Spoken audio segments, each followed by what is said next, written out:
ഒരു മലയോരത്തെ മനുഷ്യരുടെ മാത്രം പ്രശ്നമാണ്. നഗരങ്ങളിലെ മനുഷ്യർ അതിനെക്കുറിച്ച് ആലോചിച്ചില്ല, അല്ലെങ്കിൽ കേരളത്തിൻ്റെ മൊത്തം ഒരു വൈകാരികതയെ സ്വാധീനിക്കുകയും ചെയ്തില്ല. പക്ഷേ ഇപ്പോൾ പ്രതിപക്ഷം നടത്തുന്ന സമരം ആ നിലയ്ക്ക് ഇതൊരു വലിയ വിഷയമാക്കുന്നതിൽ സഹായിക്കുന്നുണ്ട് എന്ന് തോന്നുന്നുണ്ടോ? അതോ അതിനപ്പുറത്തേക്ക് ഒരു ഗുണവും ചെയ്യാത്ത രാഷ്ട്രീയ കളി അപ്പുറത്തും ഇപ്പുറത്തും നടക്കുന്നു എന്നാണോ താങ്കൾ വിമർശിക്കുക?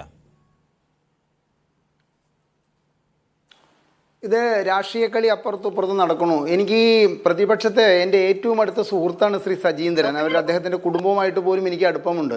എങ്കിൽ പോലും ഞാൻ ശ്രീ സജീന്ദ്രൻ, ഞാൻ തുറന്നു പറയുകയാണ്, ഇതിൽ ഒരു ആത്മാർത്ഥതയുള്ള ഒരു സമരങ്ങളല്ല നിങ്ങൾ ഈ കോതമംഗലത്ത് നടക്കുന്നത്. വന്യജീവികൾ കാടിറങ്ങി വന്ന് നാട്ടിൽ മനുഷ്യരെ കൊല്ലുകയോ മനുഷ്യനെ ശാരീരികമായ പരിക്കേൽക്കുകയോ ചെയ്തു കഴിഞ്ഞാൽ, നിങ്ങൾ ഈ കോതമംഗലത്തെ മാതിരിയുള്ള പ്രശ്നങ്ങൾ എല്ലാ സ്ഥലത്തും സൃഷ്ടിച്ചു കഴിഞ്ഞാൽ കേരളത്തിൻ്റെ ക്രമസമാധാന നിലയുടെ അവസ്ഥ എന്തായി തീരും? താങ്കൾ പറഞ്ഞു, അതായത് എന്താണ്, ഈ ശ്രീരാമകൃഷ്ണൻ എന്ന് പറയുന്ന വ്യക്തി ഞങ്ങളുടെ കൂടെയാണ്, അദ്ദേഹത്തിൻ്റെ സമ്മതത്തോട് കൂടിയിട്ടാണ് ഈ ബോഡി അവിടുന്ന് ഞങ്ങൾ എടുത്തുകൊണ്ടുപോയതെന്ന്. ഈ നാട്ടിൽ, നമ്മുടെ നാട്ടിൽ നീതി നിയമ നിർവഹണ സംവിധാനങ്ങൾ MK ഹരിദാസിനും സജീന്ദ്രനും ശ്രീ സമ്പത്തിനൊക്കെ ഒരുപോലെയാണെന്ന് പറയുമ്പോൾ തന്നെ നിങ്ങളൊരു കാര്യം മനസ്സിലാക്കണം.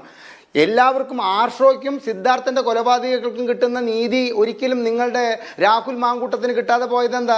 രാഷ്ട്രീയ സ്വാധീനമാണ്. പിന്നെ താങ്കൾ വിലപിക്കുന്നത് കേട്ടു എന്തെന്ന്, അതായത് ശശീന്ദ്രൻ ഒന്നും അവിടേക്ക് വന്നില്ല, ശശീന്ദ്രൻ ഒന്നും അവിടേക്ക് ഫോൺ ചെയ്തില്ല, മുഖ്യമന്ത്രി ഒന്നും മിണ്ടിയില്ല.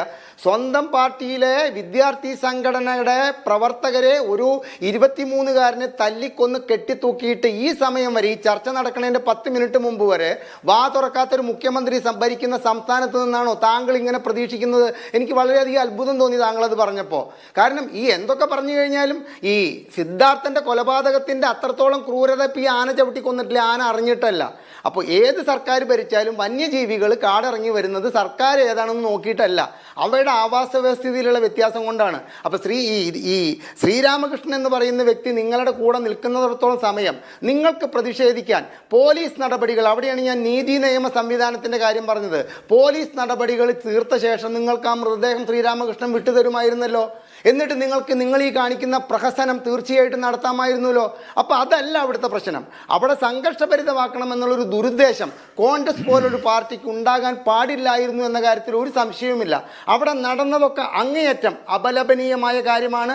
പോലീസിൻ്റെ കാര്യത്തിൽ പോലീസിന് കിട്ടുന്ന നിർദ്ദേശം, ഭരണകക്ഷിയിൽ നിന്ന് കിട്ടുന്ന നിർദ്ദേശമാണ് അവിടെ പാലിക്കപ്പെട്ടതെങ്കിൽ സംയമനം പാലിക്കേണ്ട പ്രതിപക്ഷം, പ്രത്യേകിച്ച് മാത്യു കുഴൽനാടനെയൊക്കെ പോലെ ആദരണീയനായ ഒരു വ്യക്തിയിൽ നിന്നുണ്ടാകേണ്ട ഒരു പ്രവർത്തനമല്ല അവിടെ ഉണ്ടായിരിക്കുന്നത്. അത് നാളെ നിങ്ങൾ ഇന്നത് കോതമംഗലത്ത് ചെയ്തതുകൊണ്ട് നാളെ തൊട്ടിട്ട് വന്യമൃഗങ്ങൾ കാടിറങ്ങി വരില്ല എന്ന് പറയുന്നതൊക്കെ അങ്ങേയറ്റം അബദ്ധജടിലമായിട്ടുള്ള കാര്യമാണ്. ഇനി എന്തായാലും ഇവിടെ ശ്രീ സമ്പത്ത് പറഞ്ഞ കാര്യം കൊണ്ട് പറയുകയാണ്, 2023 മാർച്ച് മാസത്തിലെ നിയമസഭ കൂടിയപ്പോൾ ഇപ്പോഴത്തെ പഞ്ചായത്ത് മിനിസ്റ്റർ പറഞ്ഞ സംഗതിയാണ് നിഷാദ്, എന്ത്, തെരുവ് പട്ടി ബന്ധീകരണം 1 വർഷത്തിനുള്ളിൽ പൂർത്തീകരിക്കുമെന്ന്. അദ്ദേഹം പറഞ്ഞത് 2,55,000 തെരുവ് പട്ടികൾ നമ്മുടെ നാട്ടിലുണ്ട് എന്നാണ്.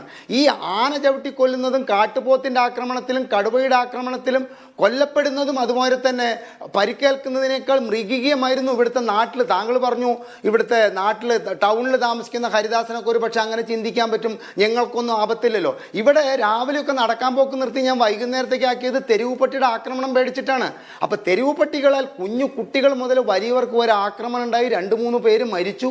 അപ്പോഴാണ് നിയമസഭയിൽ ഒരു മന്ത്രി പറയുന്നത്, എന്ത്, ഞങ്ങൾ 1 വർഷത്തിനുള്ളിൽ ഈ തെരുവ് പട്ടി ബന്ധീകരണം പൂർത്തീകരിക്കുമെന്ന്. കഴിഞ്ഞ മാസം കിട്ടിയ വിവരം അനുസരിച്ചിട്ട് 1/4 ഭാഗം തെരുവ് പട്ടികളുടെ ബന്ധീകരണം നടത്താനുള്ള സാമ്പത്തിക പരിസ്ഥിതി ഇല്ലാത്തൊരു സർക്കാർ ഇവിടെ ഭരിക്കുമ്പോൾ അതിൽ നമ്മൾ പറയില്ലേ, കാര്യക്ഷമതയോടുകൂടി തെരുവ് പട്ടി ബന്ധീകരണത്തിന് എന്തായാലും കേന്ദ്ര സർക്കാരിൻ്റെ നിയമങ്ങളൊന്നും തടസ്സമല്ലല്ലോ. കേന്ദ്ര സർക്കാരിൻ്റെ മേനക ഗാന്ധി ഒരു തടസ്സങ്ങളും അതിലില്ല.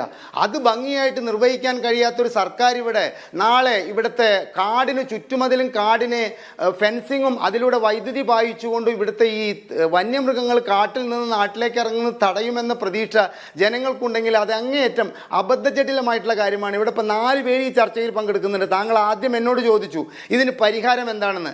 ഇത് വിദേശ രാജ്യങ്ങളിൽ പോലും പരാജയപ്പെട്ടൊരു സംഗതിയാണ്. അതുകൊണ്ട് ഇവിടുന്ന് നാളെ ഇപ്പോൾ റൂം ഫോർ റിവർ പദ്ധതി പഠിക്കാൻ പോയതുമായ ഒരു വിദേശ രാജ്യത്തേക്ക് പോയിട്ട് വലിയൊരു തുക ചെലവഴിച്ചുകൊണ്ട് അവിടുന്ന് ഒന്നും പഠിക്കാനില്ല. കാരണം ഒരു രാജ്യത്തിന് തങ്ങളുടെ കാടിൻ്റെ അതിർത്തി സംരക്ഷിക്കപ്പെടാൻ സാധിക്കില്ല.